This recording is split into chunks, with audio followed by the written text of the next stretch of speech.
Alright, so I went ahead and did the sprocket using essentially the same principles I showed you in the previous video for the road wheels.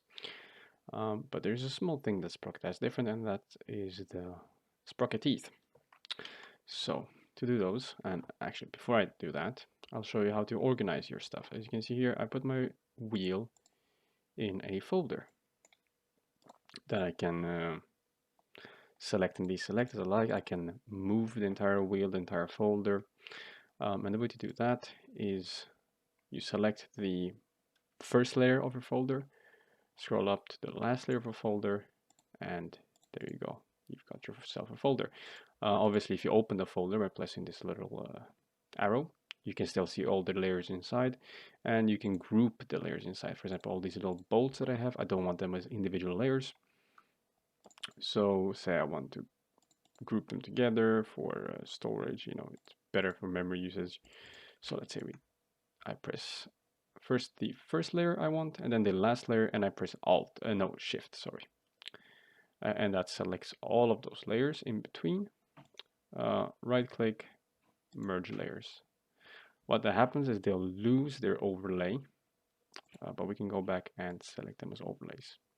And there we go. Now, as I said, we want to do the sprocket teeth. So to that, we'll obviously create a new layer.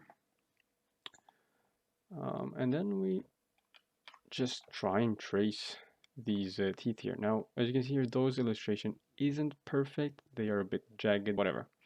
But I'll just trace one here like that.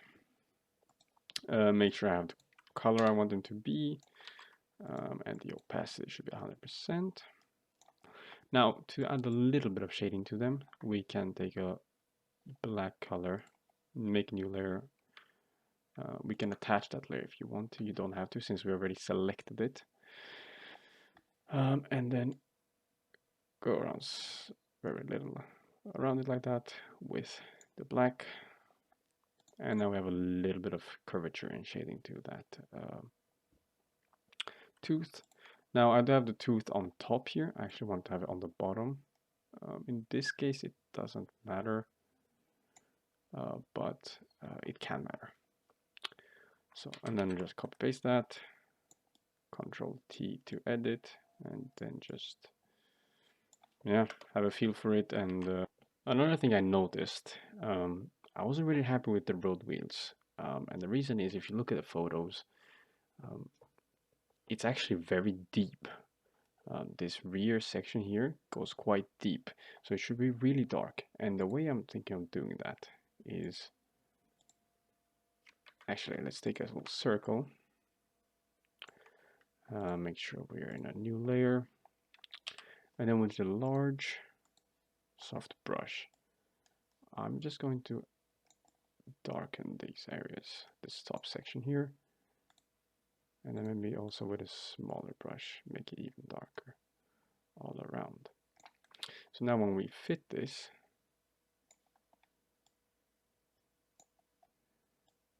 it should give this much darker effect. Let me just deselect it so it's easier to see. And there we go. Right, it's now time to make the idler.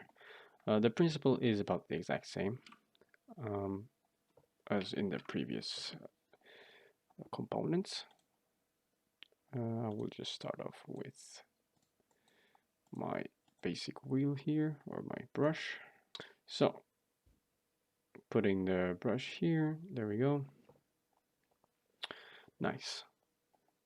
Now, however, if we deselect this and hide it for now, you can see that this area here under the sprocket it's got holes, it's spoked.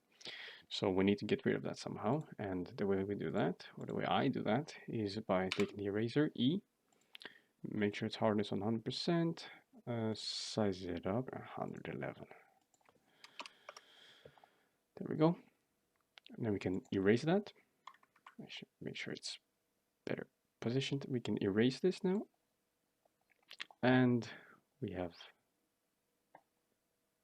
this partially done. Now we need to do the ring around it. So again, ellipse tool or circular tool. Make sure it's a new layer. We can attach it. Small brush, dark, and just go around like this.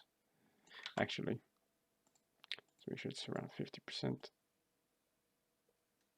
And I just do like this. Obviously, you won't see anything now, but as I move it over here, you will see that. And that's pretty decent. There we go. And then obviously the highlights around here. Not necessary, but I think it improves the look quite a lot more. So just make these sections here slightly lighter. And then we can do a return as well. Again, I am holding down Shift as I'm doing this. And this draws a line in between each point of the brush. There. Next step is to, perhaps let's do the central spoke here, the central hub. And again, we'll select the color we want. We go back here on this main. And let's make sure the hardness is on 100%. Size thing there. There. And then now here I will continue just like on the wheel here. So I won't show you that, but I will show you how I do the spokes first. So new layer, hide that for now. Here is just a simple rectangle. So I'll just select this little rectangle area here, color it in. Now we need a little bit of shading on this rectangle. So soft brush again, 50%, back and forth with this stuff.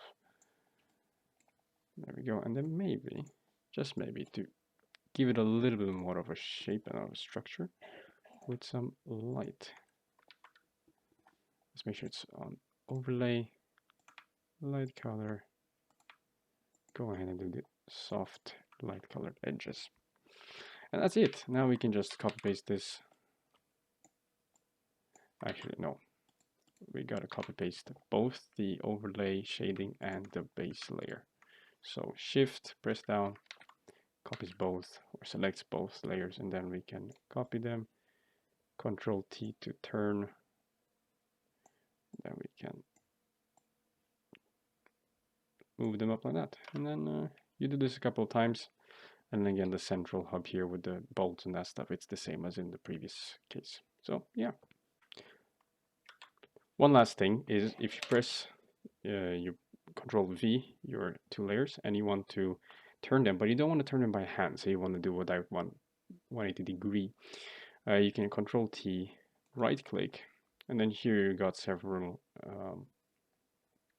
tools. So you can rotate it 90 degree clockwise, counterclockwise. For example, counterclockwise, it does that, and then we can paste it directly there. And that saves us a bit of time, and it's 100% accurate. So there you go.